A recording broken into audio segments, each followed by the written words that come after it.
¿Existe el derecho de resistir a un pontífice cuando él hace o dice cosas que no respetan el magisterio y que hacen correr el riesgo de desviar a los fieles? ¿Dentro de qué límite se puede resistir a un papa sin dañar la veneración que tenemos que tener por la cátedra de Pedro? Queridos amigos, si están confundidos por tantas cosas que están sucediendo en la iglesia, si a veces su fe flaquea al ver todo este caos, entonces este canal es hecho para ustedes. Queremos no solo informarles de lo que está sucediendo en la iglesia directamente aquí desde Roma, sino sobre todo ayudarles a no perder la fe, sino antes bien a fortalecerla y hacer de ustedes mismos propagadores de la verdad. Buenos días, mi nombre es Julio Loredo.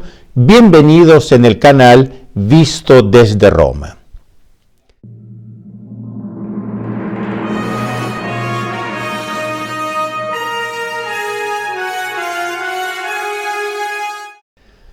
Si aún no estás inscrito al canal, te invito a hacerlo. Te invito también a darle un like y a compartirlo con tus amigos.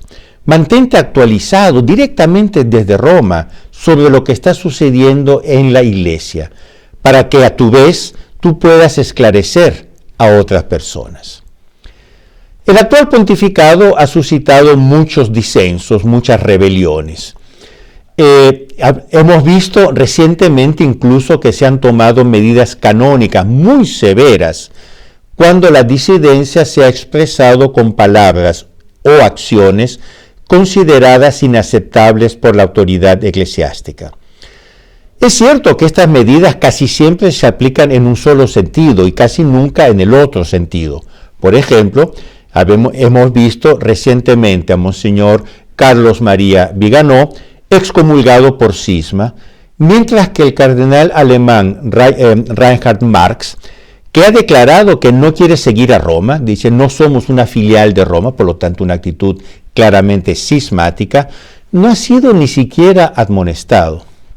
Sin embargo, tenemos que admitir objetivamente que los progresistas, incluso cuando proponen doctrinas muy heterodoxas, suelen ser más prudentes en la elección de sus palabras, evitando formulaciones que puedan desencadenar las penas canónicas late sentencia, quiere decir los castigos canónicos automáticos.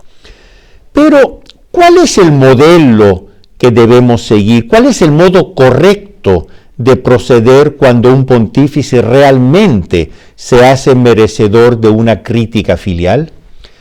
Nos lo ha enseñado el apóstol San Pablo, cuando en la epístola a los Gálatas cuenta toda una discusión que él tuvo con San Pedro, que era el primer papa, en Antioquia.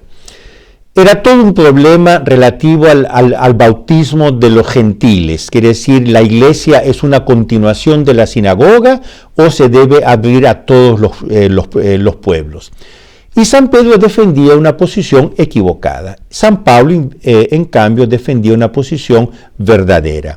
Pues bien, San Pablo dice, he resistido en la cara a Pedro, para no causar escándalo a los fieles. Por lo tanto, existe esta posición de resistencia. Es la palabra, el concepto que tenemos que utilizar. Después, el derecho a la resistencia en los términos del apóstol San Pablo ha sido muy estudiado por la teología católica.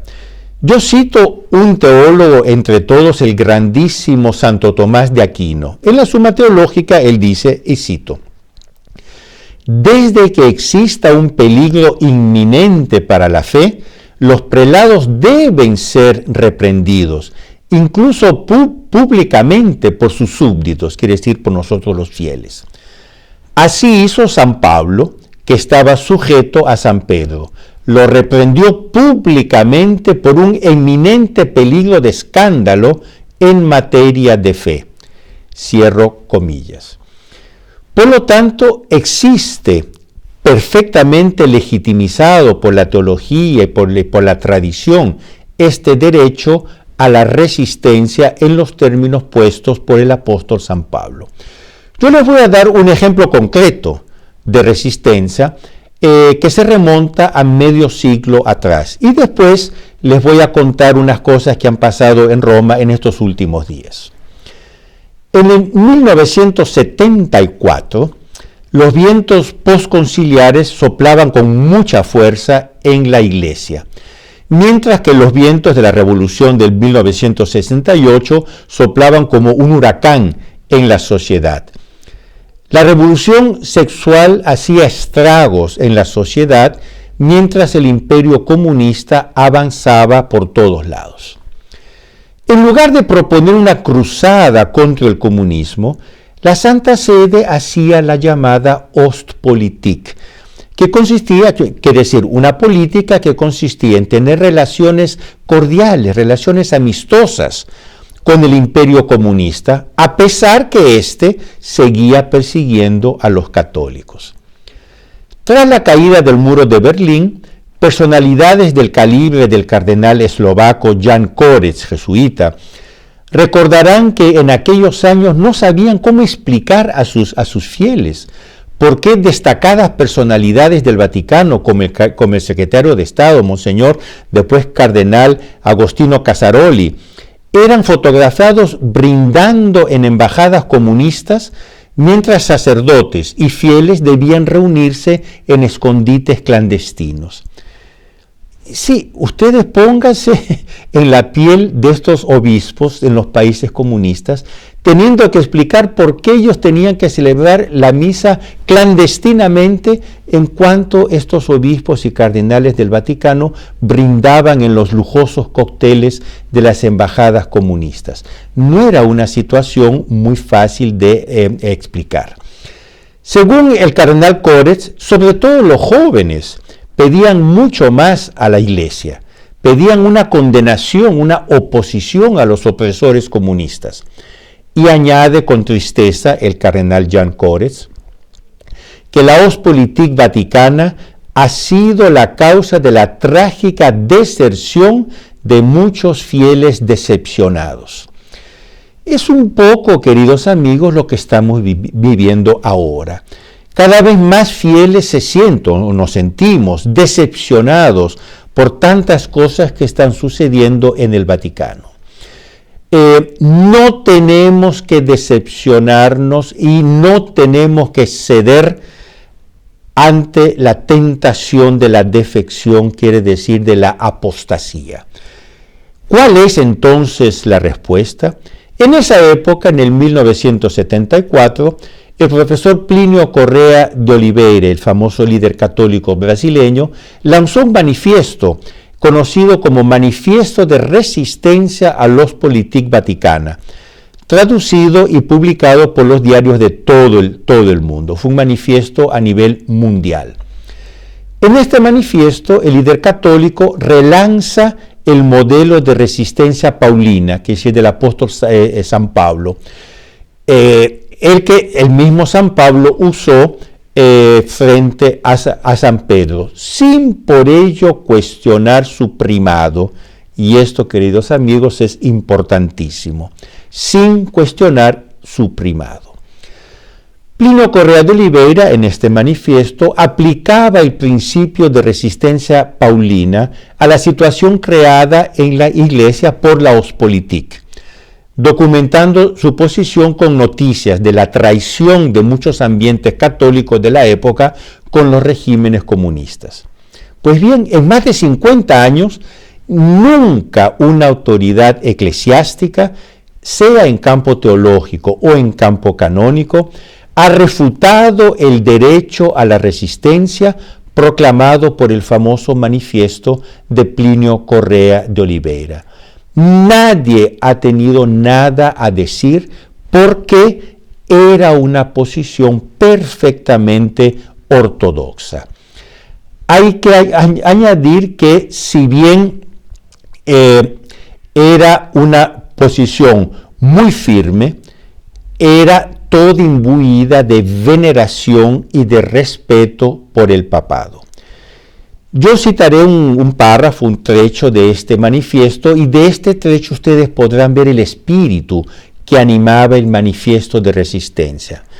Dice así: el vínculo de la obediencia al sucesor de Pedro, que jamás romperemos, que amamos con lo más profundo de nuestra alma, al cual tributamos lo mejor de nuestro amor, ese vínculo lo besamos en el mismo momento en que, triturados por el dolor, afirmamos nuestra posición. Santo Padre, mandadnos lo que queráis, solo no nos mandéis que crucemos los brazos delante del lobo rojo que embiste. A esto nuestra conciencia se opone. Cierra comillas. Medio siglo más tarde, en nuestros días, este modelo paulino de resistencia sigue siendo el único modelo viable. Aunque la manada de lobos haya crecido mucho y su maldad haya aumentado. Desafortunadamente también ha aumentado el número de pastores traidores que desisten de proteger al rebaño cuando no se unen directamente a los lobos. Especialmente en Occidente encontramos pastores confabulados con la revolución sexual, por ejemplo, confabulados con la revolución cultural.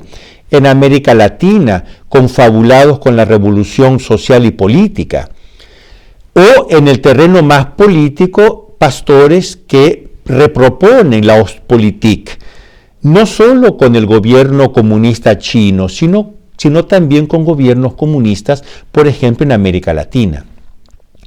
Hacia estas realidades revolucionarias hay manos tendidas en la sagrada jerarquía, a las que, con respeto pero con decisión, debemos oponer, por amor a la Iglesia una y santa, la filial resistencia paulina.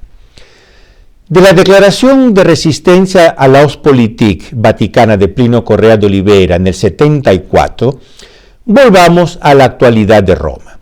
En estos últimos días ha salido una entrevista interesantísima del cardenal Dominik Duka, arzobispo emérito de Praga, República Checa.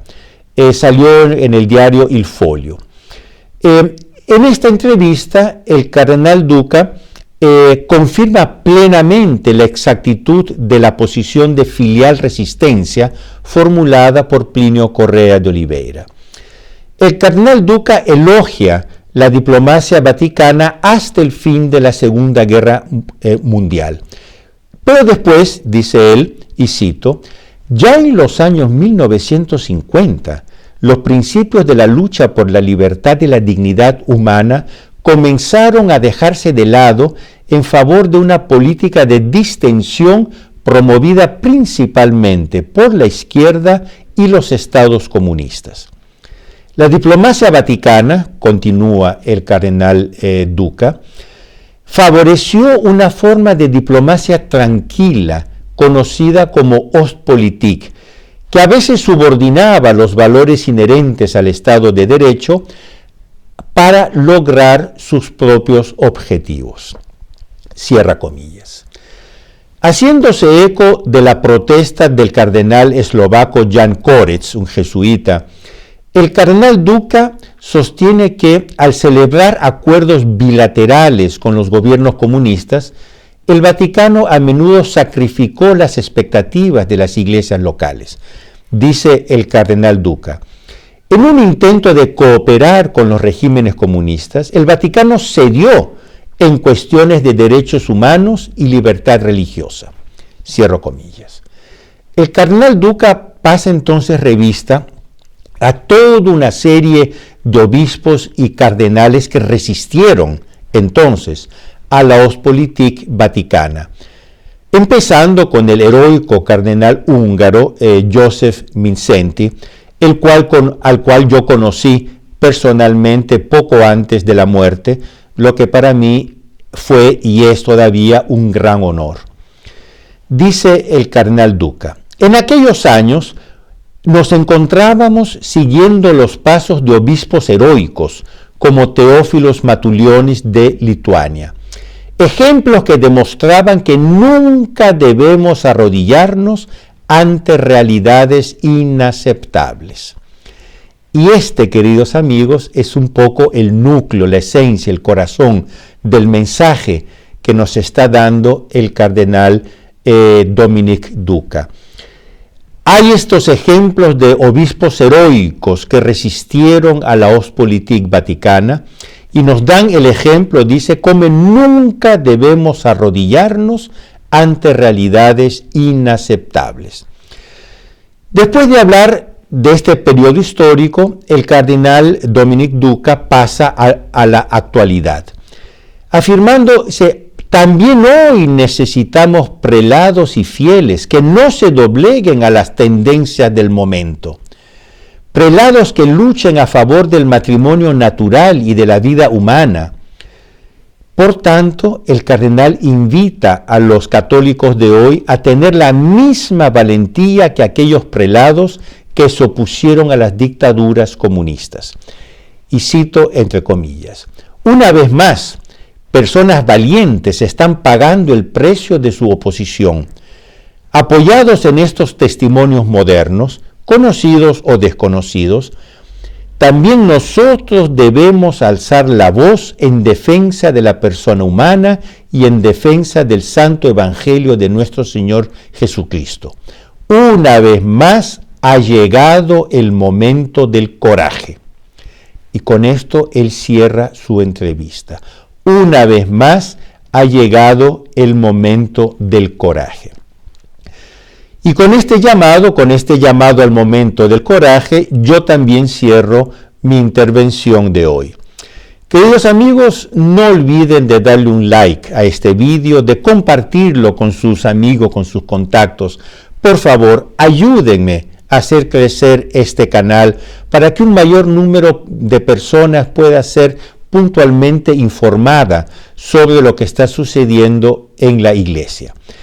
Y yo les doy una cita. Nos vemos aquí en este canal la próxima semana, aquí en el canal Visto desde Roma. Arrivederci.